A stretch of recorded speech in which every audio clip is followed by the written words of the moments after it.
No guiar um veículo automotor, existe uma alternância entre o modo fenomenológico existencial de nós sermos e o modo não fenomenológico existencial de nós sermos, né?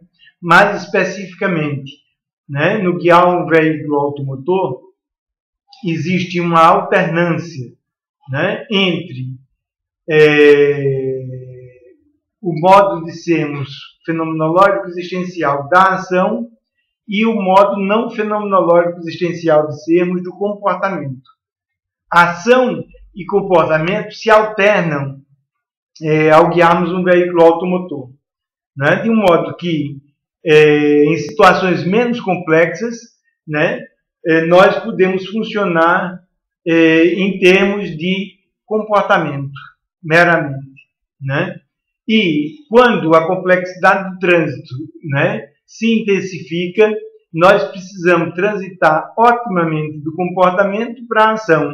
E a ação assume o controle enquanto dialógica de nós outros com os outros elementos do trânsito, né? Então, há uma alternância, e que precisa ser uma alternância ótima, entre a ação fenomenológica e o comportamento não fenomenológico, né? Esse caráter ótimo, né, da alternância entre comportamento e ação é extremamente importante, né? Porque quando a ação não transita otimamente para o comportamento, não existe maiores implicações, a não ser um desgaste maior que poderia ser evitado pelo condutor, né?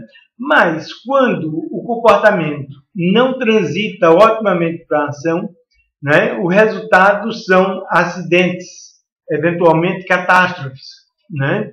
E eventualmente catástrofes muito significativas, né?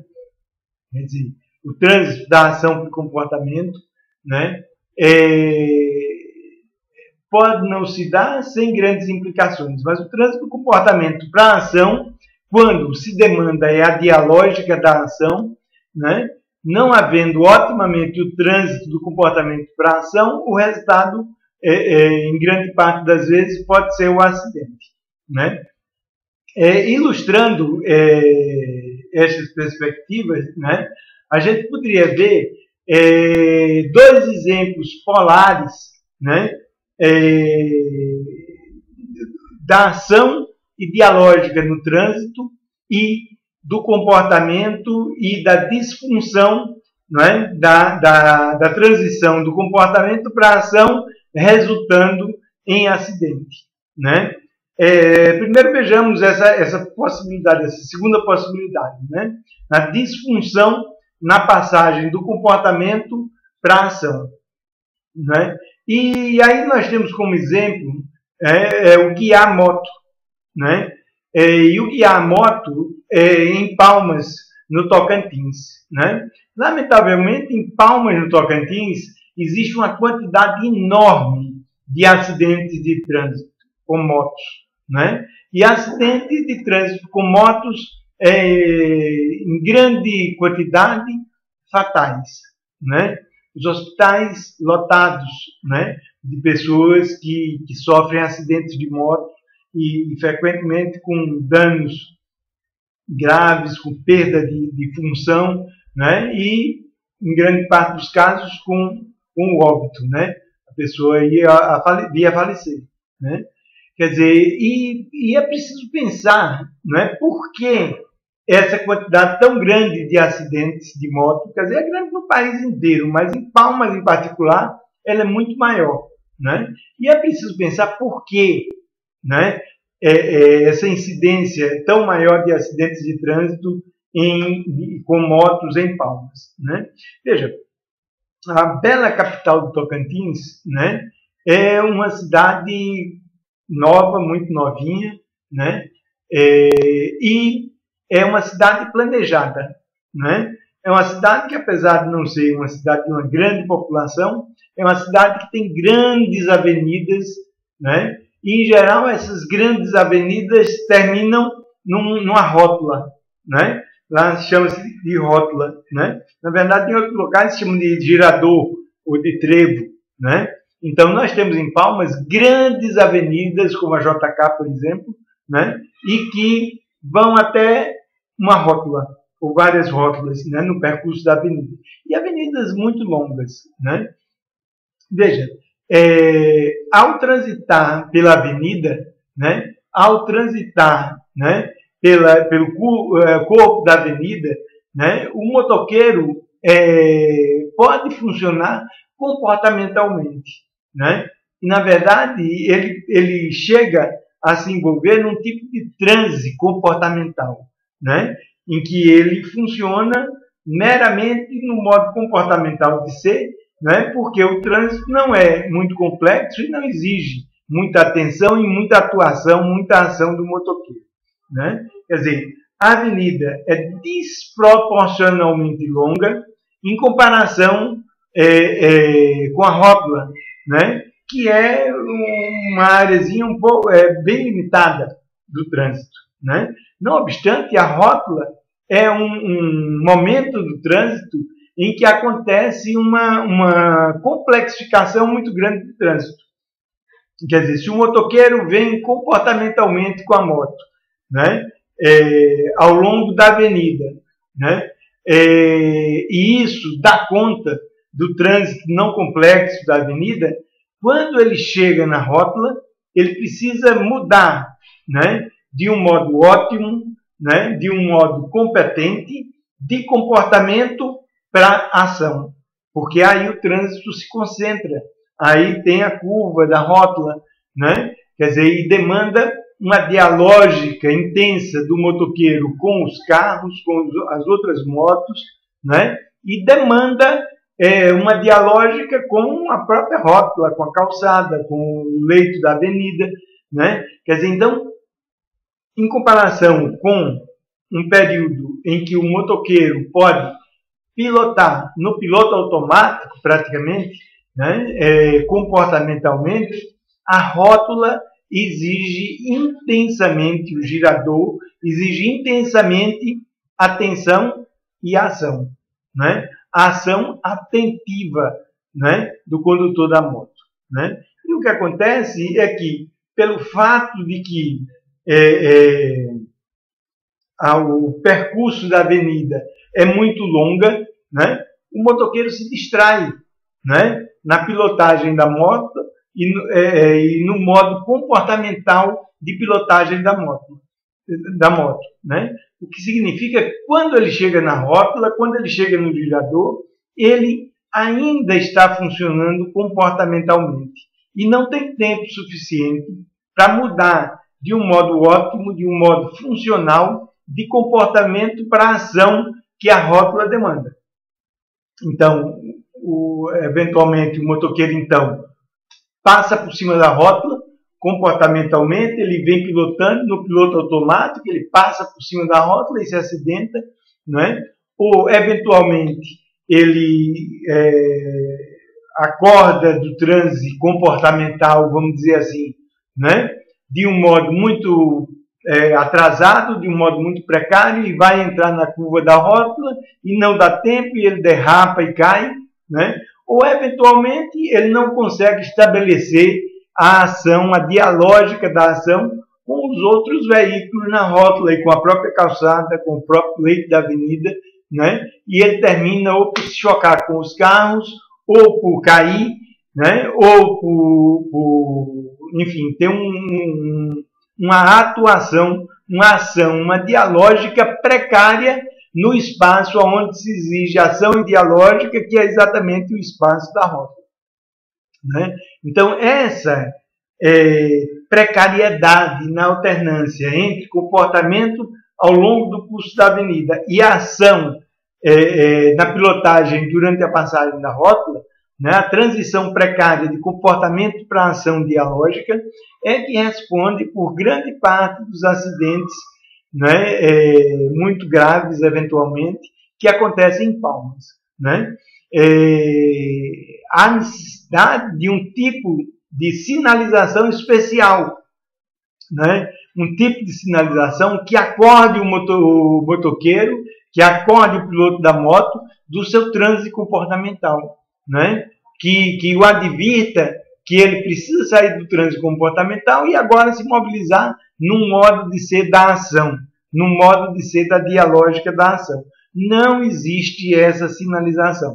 E a ausência dessa sinalização é que é a grande responsável pela quantidade de acidentes e de danos e de lesões e de mortes que acontecem com motoqueiros em Palmas, né? Então existe uma necessidade de uma sinalização mais específica para o motoqueiro, né? Porque não se pode alterar a estrutura da cidade. A cidade vai ser sempre assim, com grandes avenidas e a rótula, né? Mas a dialógica que o motoqueiro carece na rótula, né? A dialógica, a ação dialógica que o motoqueiro carece de mobilizar, né? Para enfrentar a rótula, exige que ele saia do trânsito comportamental que ele vem ao longo de toda a avenida, né? Quer dizer, a dialógica, não é, da sinalização não é adequada em Palmas, né? E há uma necessidade de uma sinalização que possa dialogar mais com o motoqueiro e que possa provocá-lo a sair do trânsito comportamental que ele vem ao longo da avenida e se mobilizar para entrar na rótula, para entrar no girador de um modo ativo e dialógico. Sem essa sinalização, nós lamentavelmente continuaremos a ter grande incidência de acidentes de moto em Palmas, no Tocantins, né? Por outro lado, né, se nós temos essa triste ilustração, né, das consequências de uma passagem não ideal, não ótima, né, do comportamento para a ação na pilotagem de um veículo automotor, nós temos, por outro lado, né, o trânsito em Santa Teresa, no Rio, né? Santa Teresa é um bairro que é num morro, num conjunto de morros, né? E que é intensamente habitado e que tem um intenso trânsito de veículos, né? E não só um intenso trânsito de veículos, como trânsito de veículos de todo tipo, táxis, carros particulares, caminhões, caminhonetes, ônibus, né? Motos, né? E além dos pedestres, naturalmente, né? Quer dizer, então, há um fluxo muito grande de veículos e esse trânsito frequentemente se dá subindo o morro ou descendo o morro, em ruas muito estreitas e cheias de curvas, né? Uma quantidade muito grande de curvas, ruas estreitas e ou em movimento ascendente, os carros em movimento ascendente ou os carros em movimento descendente. E o que é evidente, né? Esses carros em movimento ascendente e os carros em movimento descendente encontram-se de um modo muito frequente nas ruas estreitas, uns subindo, outros descendo, né? Então, para quem chega de fora em Santa Teresa, o trânsito de Santa Teresa é uma loucura, né? Porque os carros precisam subir o morro em marcha forçada e eventualmente em velocidade. Os que descem também não descem devagar, mas existe uma dialógica intensa entre os condutores dos veículos, entre os condutores e os outros carros, né? E os carros tiram finos enormes, né? Os carros quase que batem, né? E ou eles conseguem evitar a batida a tempo, né? Ou eles conseguem frear a tempo, de modo que não haja um acidente, né? E para a quantidade de acidentes que poderiam ocorrer, sem dúvida acontecem muitos, mas para a quantidade de acidentes que poderiam ocorrer, evidentemente não acontecem tantos assim, proporcionalmente, né? Quer dizer, pelo fato de que há uma situação de trânsito difícil, um terreno difícil, um terreno ascendente ou descendente, ruas estreitas, uma quantidade muito grande de veículos, os motoristas têm uma arte da ação e uma arte da dialógica que é de matar de coração qualquer pessoa que chegue de fora, como eu eventualmente cheguei. né?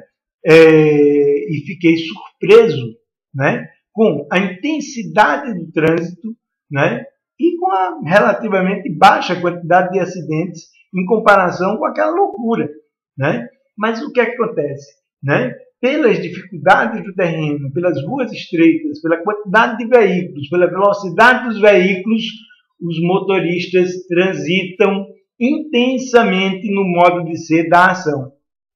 Não existe lugar para comportamento. É como num jogo de tênis, né? Não existe lugar para comportamento, só existe lugar para ação, né? E a ação permite uma dialógica intensiva entre os condutores de veículos, entre os condutores e os veículos, entre os condutores e as ruas, e os condutores e os pedestres, né? E que eles conseguem uma arte de dirigir em Santa Teresa, de dirigir no Rio de um modo geral, né? Que não fosse ela, não fosse a arte da ação dialógica no trânsito, a quantidade de acidentes e a importância desses acidentes seria efetivamente muito mais dramática, muito maior, muito mais letal, né? Muito mais injuriante, né? Do que efetivamente o é. Não quer dizer que não existem acidentes, mas naquelas condições, né, era de se esperar uma quantidade muito maior de acidentes, uma letalidade muito maior, um potencial muito maior de injúria e de lesão nos acidentes, né? E, efetivamente, os motoristas entendem e são competentes para uma intensiva dialógica no trânsito, uma intensiva vivência da ação. Não há lugar em Santa Teresa, como possivelmente há em outros lugares, para o comportamento, né? Porque todo o percurso de Santa Teresa, ou pelo menos os lugares mais difíceis de Santa Teresa, demanda essa arte da ação dialógica no trânsito, que é essencial para a segurança do trânsito.